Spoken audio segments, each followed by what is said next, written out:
Hello, everyone, and welcome back to the Football House Show on House Enterprise. I'm Sam Basil, joined alongside Will Tondo. And Will, we've got a brand new set of college football playoff rankings heading into Week 13. We've got a lot of movement in our top 25, a lot of movement in the playoff committee's top 25, and just a lot of great games coming up this Saturday that we are here to break down for you. Tondo, how you doing? How you feeling? As we approach the end of the 2024 college football regular season. We're not done yet. We got about 2 weeks left, but we're definitely approaching the finish line here. No, I mean it's been an awesome season so far. Now we're starting to shape up these storylines, especially, after a week like last week where I believe a lot of us had LSU, for example, beating Florida. Not only did they lose, then they also lose their potential 5-star quarterback in Bryce Underwood to Michigan, the fun state of the NIL. So we kind of talked about narrative nations and headlines early into at the beginning of our show. You have guys like Brian Kelly, where it's like, I don't know if he's going to be a head coach of LSU next year, especially, falling out of now potentially a playoff seed, potentially the future of the quarterback position. This expanded playoffs are really putting people on the hot seat. And my other prediction was James Franklin out of Penn State, but they're doing well right now. However, you have the Big Ten, and this is going to be a big weekend ahead of us with an Indiana and Ohio State matchup where it's like, is Indiana legit? That really starts to, question the shape of what the Big Ten looks like. But other than that, it's been exciting. And, I guess another, not our game of the week, but another matchup I'm excited for is Army Notre Dame, because I want the chaos. Yeah, a lot of great matchups this week. We'll be getting into all of them. But like you said, Tondo, I mean, this was a big week for, just kind of solidifying playoff spots for some teams, and then just, some teams proving that they were still in the race. Most notably, the Georgia Bulldogs, right? Georgia is back in the conversation. Another big change, Miami to the 3 seed, Boise State to the 4. BYU falls out of the bye and into the 12 seed after losing to Kansas 17-13. This was my projection heading into Tuesday night. This is what I had posted Tuesday morning for Tuesday night's updated rankings. And the biggest thing that I highlighted on Twitter was Boise State, right? Boise State moving ahead of BYU and getting that 4th bye in the first round as a top 5 conference champ. For some of you who might be confused as to how that could happen, I think the biggest thing is just us and other people kind of misnaming these auto buys as the Power 5 champion spots and the 12 seed or, just the last auto bid being the group of 5 seed. It's kind of how a lot of us thought that the rankings would shake out, throughout the season. We wouldn't have expected a group of 5 team to possibly be a top 4 seed. But what you have to remember is there's no group of 5, there's no Power 5 when it comes to the committee's rankings. It's just the 5 best conference champs get an auto bid. The 4 out of those 5 best get a bye into the first round. And after BYU's loss and Boise State holding on, and projecting to win out and be the Mountain West champs, they are now ahead of BYU and are getting a automatic bye to the second round. Pretty much the same all around. Miami in the 3 seed. Ohio State is the number 1 at-large team. Notre Dame, Ole Miss moving up. Penn State moving up as a result of Tennessee falling out of the field.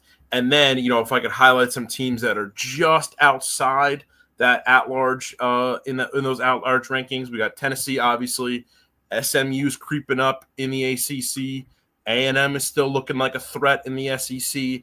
And Colorado is still making their way through the Big 12. They will possibly be in the Big 12 title game. So this is what the actual rankings look like by the committee. Pretty much what we said. Pretty much the exact same field, but just a little bit, a little bit different than mine. They've been a little bit higher on Indiana than I have. I really like the Hoosiers. I just did not think that the committee would really give them their flowers. But before we get into some of our picks and talking about just what's going to go on this weekend, I just wanted to lay out a few just really crazy scenarios, and just there is a lot. Yeah, and I just wanted to highlight how many teams are still technically in the mix for these auto bid spots, especially in the Big 12. Before I do that, though, let's talk about the ACC. Heading into Week 13, Miami, who's projected to be the ACC champ by the committee as well as myself, if the season ended right now, Miami would actually not be in the ACC championship game. They are in third place in the ACC behind SMU and Clemson. So they lost to Georgia Tech earlier this month, 28-23. That's the Hurricanes.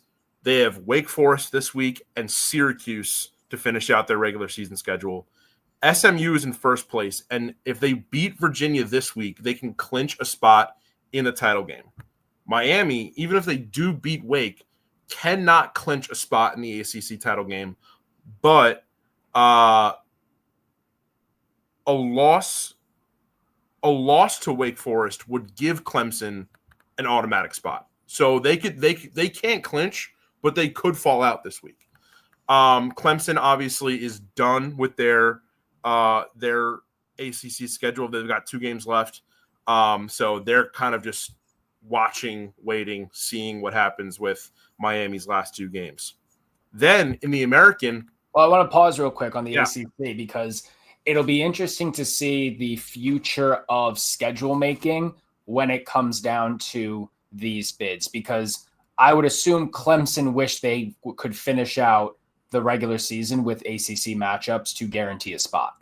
And again, we're still assuming that Miami is going to make it. Now, I think Miami's the best team of the bunch, but if they lose this week, it's going to be a Clemson SMU, and that kind of throws everything out the window. Yeah, so it's really weird because Clemson, they're not really in control here. So if Miami wins their next 2 games, they're out. Clemson's out. So they kind of just have to play. And who did you say Miami plays? They play Wake Forest this week, and then they finish against, who did I say? Syracuse. So 2 very winnable games for Miami, but they lost to Georgia Tech earlier this month, so you don't really know. The next conference I want to highlight is the American, because although we do not see them in this playoff ranking right now, the American champ is still in the hunt. I'm going to get into it a little bit later when we talk about Army Notre Dame, but I just feel like just with the way that these rankings are going, if we're looking at the top 25 here, these are obviously the Football House top 25, not the official committee's rankings. But right now, we had Army ahead of BYU and only 2 spots behind Boise State. So if Boise State loses the Mountain West Championship game too, right now it would be Colorado State, but UNLV is definitely still in the mix. I could see them falling down, and then the American champ, whether that be Army or Tulane at this point, they really do have a chance of sliding in there. So I want people to, take a look at that, because also if you look at the Big 12 with BYU falling out of the mix, Army is neck and neck with teams like Colorado, Kansas State, Iowa State. Like, there might be a chance where if BYU isn't the team to win the Big 12, that eventual champion might not have a strong enough resume to go against, Army. So we might even see a potential power conference champ miss the playoff field entirely. Again, I think that is highly, highly unlikely, but the probability of it is not 0. So I just wanted to highlight that. And then speaking of oh yeah. Okay. I was going to say, is there a matchup you wish, or not necessarily a matchup, a team that you would like to see? Because honestly, I'm kind of neck and neck of, I would like to see all 3 of these teams in the playoff and cause chaos. I think Tulane being the weakest of the bunch, but an Army or a Boise State in the playoffs, I do think could sneak a win. I just don't see, if Boise State or Army do not win their conference championships, I do not see them having the resume to be an at-large team. That's the only problem. since things are going like this, I think there is a chance in the future of an at-large group of 5 team. I just don't think it's going to happen this year.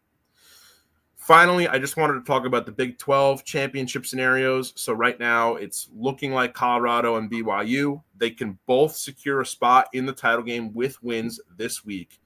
But Arizona State and Iowa State are still looming. And according to The Athletic, from what I was reading, Kansas State, Baylor, TCU, Texas Tech, and West Virginia, again, like an at-large group of 5 team, the chances of this happening, of them getting into the championship game, are incredibly, incredibly slim, but again, not zero. So all of that word salad that I just threw at you guys just kind of illustrates how insane these next 2 weeks of college football are going to be. And I just feel like, as someone who is a critic of college football playoff expansion, this is the most fun scenario that fans could be watching heading into, late November, early December. Let's get into our cards for this week. A little bit of standings here. I move up in the standings ahead of Cole. He's kind of got a little bit of an edge on me with total wins, but we're at the same percentage. Tondo, you're still up at top at a nearly 60% correct picks, and Jake, he's at the bottom, but he's over 500. We're doing pretty well here this season at the Football House. I wanted to get into Jake's card first. Texas minus 20 versus Kentucky. Texas right now, the projected top seed out of the SEC. They're rolling. Georgia minus 42 versus UMass. This is just a really rough pick for Jake right here because, it's like vultures feeding on a carcass after UMass just got rid of their head coach earlier within the last week. UNLV minus 7 versus San Jose State. Again, UNLV needs – this is a crucial game for UNLV because they need to stay alive in the Mountain West title hunt. SMU minus 10 versus Virginia. Again, SMU knocking on the door of the ACC championship. And then we're going to get into it in a little bit, but Notre Dame minus 14 versus Army. His FCS pick is Incarnate Word versus East Texas A&M. His lock of the week, BYU plus 3 versus Arizona State. I might have a little disagreement with him later on, and then we're going to hold off on his game of the week. I mean, I mentioned to you before the call, I was like, the Georgia minus 42 is such a trap game. Yeah. Such a trap game. Because it's a large margin. It's a lot of points. It's like, I see it as like, they're not going to win that game, obviously, but does UMass kind of revenge their fallen coach, or does Georgia also pump the brakes after they're up by 30? Yeah, no, it's true, because we've also seen games this year where, the final margin is not indicative of what happened. And they're playing in Georgia? What? They're playing in Georgia? Yeah. So, I mean, they could also. You never know. You never know. I think a team, it's hard to say because, I mean, Georgia. It's a stay away game. They need a commanding win here because they are on the, they're flip-flopping on the bubble of the at-large teams in the college football playoff. But, it's a debate of, do you want to go so hard at the end of the season against a non-conference opponent? Like, you don't want to risk injuries for any potential college football playoff games. Again, we're really in kind of uncharted waters here.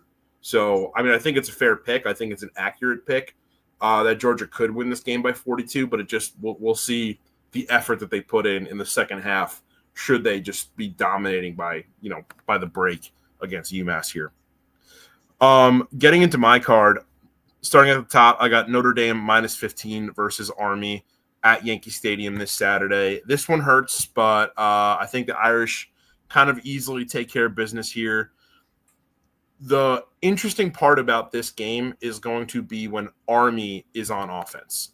This is when you're going to see the closest matchup, and you're going to see, the most turning points in this game. If I can give you some numbers here. According to ESPN's FPI, Army has the 8th ranked offense and they're going against Notre Dame's third-ranked defense. By scoring defense, though, Army is just behind Ohio State nationally with allowing just 10.3 points per game.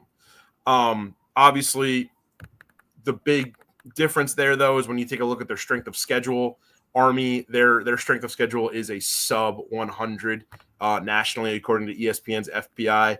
So I think we're going to see a little bit of a repeat here against like we saw against Notre Dame versus Navy at MetLife Stadium earlier this year. I don't think it's going to be as stunning of a win by Notre Dame early like it was against Navy, but I think Notre Dame kind of handles this one pretty solidly. I will say, though, that if Army loses this game, it's not going to look great for them. It's not going to look great for the American in terms of them passing the Mountain West, in terms of that final playoff spot, or the Big 12, like we've said. I do feel like Notre Dame needs this game more than Army does, though, because at the end of the day, Army, if they lose this game and then they win the American, they could still bank on that surpassing that next ranked conference champ. Notre Dame, again, does not have a conference championship to play in, and this is going to look really good on their resume when they're just sitting twiddling their thumbs during conference championship week, right? If they lose this game, I know, Tana, you've talked about it. I don't know if you've talked about it on the pod, but we've definitely talked about it just amongst ourselves that people are kind of forgetting that Northern Illinois loss. And while I do think it's significant, I think Notre Dame has done enough to kind of bounce back from that loss and prove that they are a better team than that.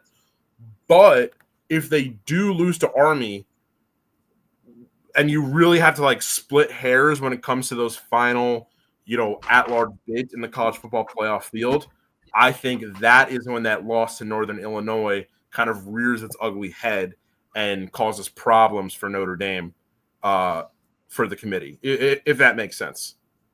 I agree. I definitely agree. I think, I not to give spoiler to mine, I do have Army covering the 15. Just because, again, I've said it since day one. I want the chaos. I want the narratives, and Army has had some. I wouldn't say no tough losses, but you're right. Notre Dame does need it more. Yeah, a 7-point loss for Army, I think, would look really good for them, for the committee, and for the American. But obviously, you want to go out and win. I think. Yeah. And Army, it's funny because it's kind of hard to say because I feel like Notre Dame kind of obviously travels well, but Army is kind of a semi-home team. I mean, they're just up the river, at West Point. So we'll see what kind of showing they get. Going down my card, I've got Colorado -3 versus Kansas. Buffs need a huge win here. They need to kind of clinch the Big 12 title game. I'm sticking with the Big 12. I've got Arizona +3.5 versus BYU, and I think this is where Colorado is going to get some cushion. Purely a momentum pick on my part. Arizona has kind of come out, and they've been sneaky good, and they're at home, and I really like this one. Illinois versus Rutgers in -1 versus Rutgers in New Jersey. Two teams, both already bowl eligible. I just like Illinois' offense. They're just a little bit more high-powered. Look at their resumes. They've got some sneaky good wins, the two of them this year.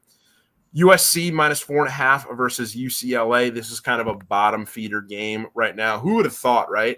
That these two teams, these two storied programs, USC obviously coming off some great seasons at the beginning of the Lincoln Riley era, and obviously coming off of Caleb Williams, entering their new conference and just not really being able to compete. But no matter what, at the end of the day, what's great for the fans is, your team's not doing well. You've still got these historic rivalries to fall back on. And for USC, a win here will make them bowl eligible. So that gives them a little bit more fire in this Victory Bell matchup. Another one, I've got Iowa State -7.5 versus Utah. Iowa State's still trying to stay alive in the Big 12. Very slim chances, but I'll give it to him there. Harvard money line versus Yale. The game, a rivalry that I think has really fallen out of the spotlight, but is still as intense as ever. Just the classic Ivy League matchup. I've got the Crimson here taking it, to try and clinch at least a co-share of the Ivy League championship. My lock of the week, Texas A&M minus 2.5 versus Auburn. Again, Texas A&M, a sneaky college football playoff at-large team. I think they're on the fringe, on like the end of the bubble. But right now, a loss to Auburn would knock them out. They'd be done. But given extra, some other chaos happening later on next week, I think Texas A&M could still have a chance if they get one against the Tigers here. And then hold off on the game of the week. Cole's card, he's been doing pretty well this season. He's got UNLV minus 7 versus San Jose State, Notre Dame minus 14 versus Army, Ole Miss minus 11.5 versus Florida. Ole Miss, again, they cannot mess up here. They're, I would say they're basically in right now, but they're in a contentious SEC, so I think they just need to win out and just, hope that that's good enough for the field. JMU minus 7 versus Appalachian State. Kentucky, Texas over 46.5. In the FCS, he's also going Harvard money line versus Yale, and his lock of the week is Colorado minus 3 versus Kansas. Tondo, any thoughts on Cole's card here? No, I see some similarities. I mean, he's going to ride with the Irish. I love the UNLV pick. It was definitely something I don't think I included on my card, but I do like the pick. I feel like JMU Appalachian State's a great matchup. I was very interested in the Texas matchup, but I am staying away. Too much of Vegas is on Kentucky, at least for covering the spread. But Texas should clean that up, no problem. All right, and let's get into our game of the week. Who would have thought this would have been a game of the week? I didn't drop my picks yet, my good sir. Oh, your cards. I'm so sorry about that. You are good. No worries at all. I will be quick so we can dive right into the game of the week. I'm going to take UConn 10.5 versus Syracuse.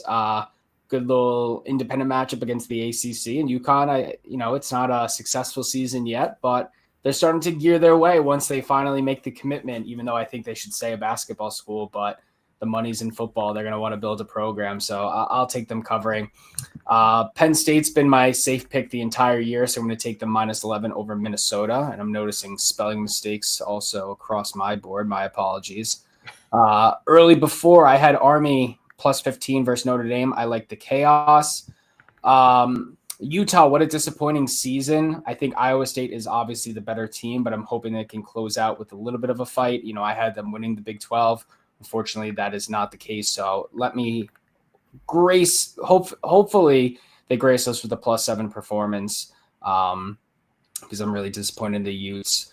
I like Texas A&M minus 2.5 versus Auburn. My FCS pick is the good old Ocean State Bowl, the Bryant Bulldogs versus the URI Rams. URI is 9-2, while Bryant is 2-9. Hopefully one day we can provide some NIL money to Bryant to build a program, but I'm going to take the over on 47.5. And my lock is Colorado minus 2.5 versus Kansas. I think I'm really hoping to see Colorado into the Big 12 championship. I hope to see them into the playoffs as well. Especially, I don't know if it's the case, but we might not know if this is the last collegiate game of Coach Prime's career. So appreciate what we have before it is taken away.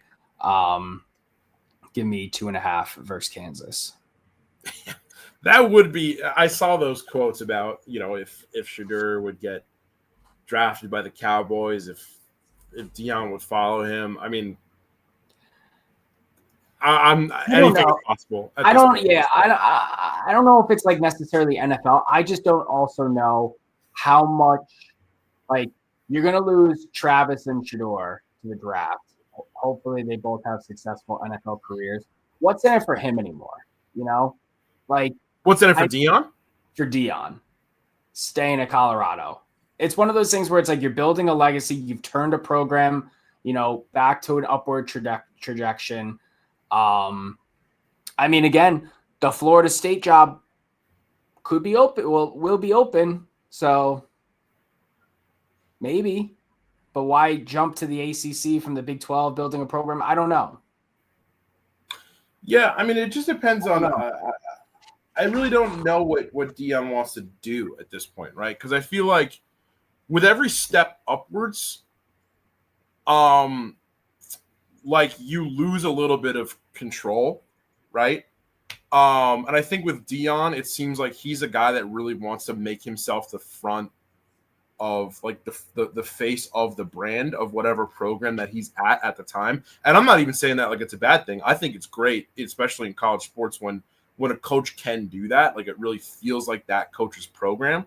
For better or worse in a lot of situations. I think there's a range of programs where I've seen that not work. I've seen it work. And right now in Colorado, even though they did not meet what we thought they were going to do last season, I think so far it's working for them, right? When you get to the NFL, especially a team like the Dallas Cowboys, that's Jerry's world, right? Like at the end of the day, like I mean, we've seen, right? The guy doesn't even want to put curtains over the windows so that his wide receivers can see. Brutal. So, I mean, and I know Deion's, he's been with the Cowboys, he's won with the Cowboys, so it could be a totally different situation. It just depends on the balance that Deion Sanders wants to have. And I think whatever decision he makes will probably feel like the best decision for him. But I really don't know. At this point, like you could really tell me anything. He can go anywhere, and I'd believe you. And I'd be excited. I'd watch wherever he goes. Going into our game of the week. This is one, like I said, that we did not feel like would be a game of the week heading into this season.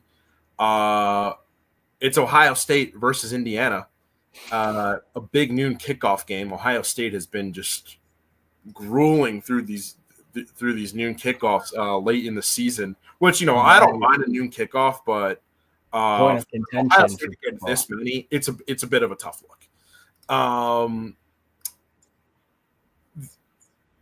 All season long, we've been talking about, is Indiana legit? Is Indiana legit? Looking at their resume, looking at their record, they do not have a ranked win on their schedule so far. This would be their first, not only their first ranked win, should they beat Ohio State, it'd be their first ranked opponent.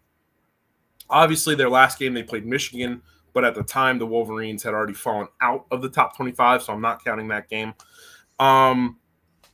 And people have been questioning Indiana's legitimacy. Should they be a part of this field?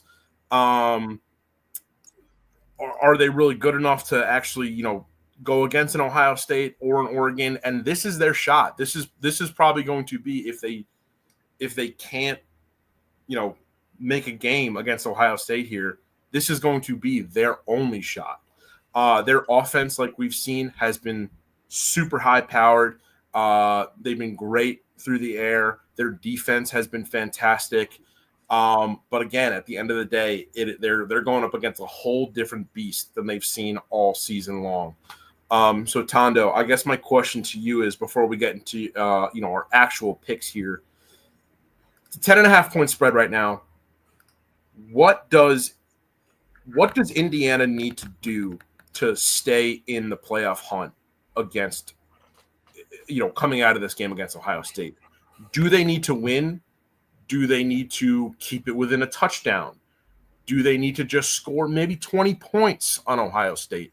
What is a result for Indiana that you leave as a Hoosiers fan going, okay, I think we're still in a good spot when the committee makes their final rankings? Yeah, I mean, I don't want to use Vegas as the line that we draw it on, but that's really why they call them lines and spreads. Like, I think you got to at least cover the 12.5, hopefully a 10-point game. Yeah. I think for fans within 7, I think for the committee within the 10.5. Gotcha. And it also needs to be I would say, somewhat of a close matchup, at least the first half. In the first half. So you think half. they can't even like we said with other games, like they can't be down 17, cut it to 3? I mean, if you cut it to 3, absolutely, right? Then it's like you fought to the end. But if you're down 21 going into halftime and then a couple garbage times, to bring it to 14 or whatever, as long as Ohio State keeps pacing, it's like let's look at our field of 12. It's like, would they still be deserving over, Ole Miss, Alabama, Notre Dame? Like, they'd at least drop pretty heavily. Yeah. And those teams, I mean, Notre Dame right now, it just depends on this Army game. But Alabama, Ole Miss, who else is below them? I mean, that's really it because BYU and Georgia, because BYU is a conference champ in this situation. Those guys all in the SEC, all pretty much with each other, all have quality wins over other potential playoff teams. So it's really tough to say. Once if Indiana doesn't win this game, they're kind of left a little high and dry. They finished their season against Purdue, and Purdue is bad. So, well, I have 2 outlying factors besides the product on the field on why I have Indiana covering but Ohio State winning. I think the first is you cannot doubt the success of a coach like you can from Cignetti. He has turned a program around. He has made Indiana legit. He carried it over from James Madison. That's something that you cannot overlook. The second being, look at where Ohio State is right now in the playoff field. Who would you rather play if you win the first round? I don't think they can provide a dominating win over Indiana. They need to keep it close internally so they can remain at that 5 seed, because they're not going to beat Oregon as the number 1. Now, again, you look at that later on and it's like, can you beat a team 3 times? They eventually would have to match up in the semifinals, hoping for a limit of prayer at that point. But would you rather a path of BYU, Boise State to get to the Final Four, or look at the rest of the board?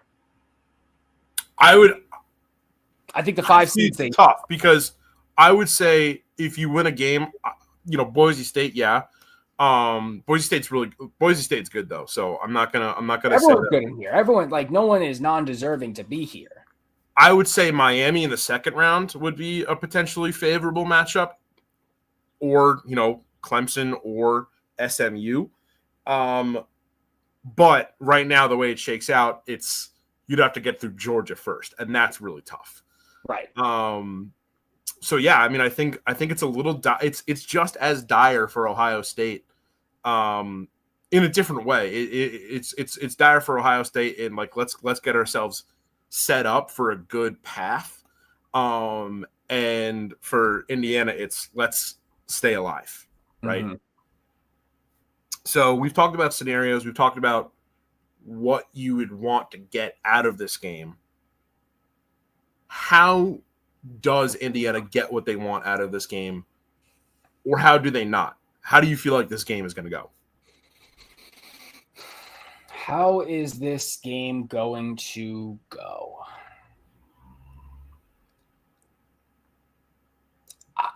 I don't want to underestimate Indiana, but it is worrisome that they haven't played that much of a challenging opponent like in Ohio State. Now, it kind of you're looking at it as, is Indiana being very much, overlooked even from Ohio State's perspective, or is Ohio State that much better of a team? Mm-hmm. Because 10.5 is still such a large spread in a Week 13 Big Ten matchup against 2 very good teams. So I don't know. Yeah, I mean, if you want to give Indiana some credit, despite their their resume here, they do have a sub 100 strength of schedule according to ESPN FBI. They've got a top 10. They've got the 6th best strength of record.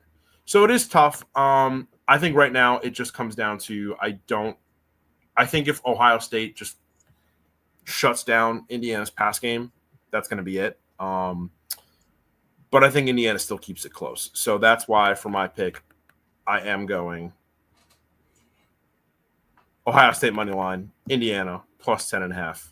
Jake, he's riding with the Buckeyes here. He's going Ohio State minus 10.5. Cole, he's rolling the same way as me. Ohio State money line, Indiana plus 10.5. And for you, Tondo, you've got Indiana. I was mistyping a wrong spread. It's the 10.5 covering with Ohio State to win. Gotcha. Sounds good. So that's our show. It's going to be a really great week. I think next week is going to be even better as we get into the final, classic rivalry games. But, I mean, this is a really, really fantastic slate from, big noon kickoff, if you want to wake up that early, to all the way to the end to, UCLA versus USC being kind of the nightcap game. You finally have 2 California teams in the Big Ten playing against each other. Yeah. For really nothing but pride and bowl eligibility for USC and the Victory Bell. So Victory Bell. That'll be a great one. Tondo, any closing thoughts before we wrap up our show tonight? No, I mean, again, it's going to be one of those matchups where what we've always joked amongst this about the house, about script writers and playwriters and everything, but I truthfully believe this has been one of the best college football seasons in recent memory, just in terms of the ever-changing landscape, how important each week is, and that we still have something to talk about rather than who are the 4 teams that we already would have said are Oregon, Texas, and enter SEC or Big Ten team with some type of wild card, right? It's like Ohio State. Ohio State, Alabama with 2 losses probably still would have snuck in and pissed a bunch of people off. Like, it is what it is. But it really, I think this change is for the good, and I'm excited to witness that. Hopefully after, a 12-team playoff, that doesn't get changed up again unless it's a total flop. But it has been good to see, because I kind of remember over the years past of us talking, it's like you kind of lose steam on paying attention to certain games at this late in the stage in college football, where it's like it is still important to watch a full slate of, who Army's going to beat in the American, or what's going on with Notre Dame type of thing. Like it does matter for this late on. So it has been enjoyable on that front. Yeah. And I think we did get a little lucky in that this is such it is such a crazy season. So I think I said this earlier this season, but I will like to see how things pan out when we have a little bit less of a chaotic season, like maybe at some point in, mid-November, where we already kind of figure out like who the best 4 teams are. I would like to see how this 12-team playoff holds up. I think it's still hold up well, because it's always going to be such a toss-up from like the 9th best team to like the 11th best team in the country. But I think this just prevents, again, like we've seen so many years, when there is a good 4-team field, there for us to be like, oh man, like the 5th guy just got completely screwed over. Right. So we're eliminating that as best as we can. But I will say one point we have not talked about, and again, I am a big supporter of supporting our troops. I love Army. If they get into the playoffs with no NIL money, I don't want to hear it from anybody. Yeah. No, unless I am wrong and the service academies can collect NIL. I don't see why they wouldn't. I mean, DJU did get NIL money from, I believe, the Marine Corps. So it's like that's a wishy-washy situation. But are our future officers of America receiving NIL money? I would like to know. According to Sports Illustrated, no. So if they get into the playoffs, that's even more impressive. Yeah, absolutely. We'll see. We'll see this game. We'll see how this game at Yankee Stadium affects things. Like I said, I don't think it'll be the deciding factor, but it will be huge if Army could pull off a big win. So that's our show. Make sure you head over to houseenterprise.com. That's house-enterprise.com. Make sure you can get updates on all the college football we're talking about, all the NFL football that we're talking about, all the college basketball that we're talking about, and just so much more great content from so many great contributors. Make sure you follow us on social media. Subscribe to us on YouTube, where we put all of our podcasts. And for Will Tondo, I'm Sam Basil. This has been the Football House Show, and we'll see you guys next time.